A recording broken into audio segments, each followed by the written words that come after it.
Some suggested that the GLB is a baby G-Class. The concept car from April 2019 definitely had some off-road visual qualities to it, however, the reality is a bit different. Bear in mind that the GLB is based on a compact car platform. It is a unibody vehicle, with small engines, and the stature of the glorified MVP. The thing is that the Mercedes-Benz actually noted some off-road hardware with the introduction of this vehicle. Called the Off-Road Engineering Package, this bundle gives the GLB some neat pseudo off-road features.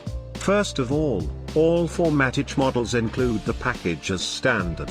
When combined with the multi-beam LED lights, the package includes a special off-road light function that widens the LED light beams to illuminate all the obstacles ahead.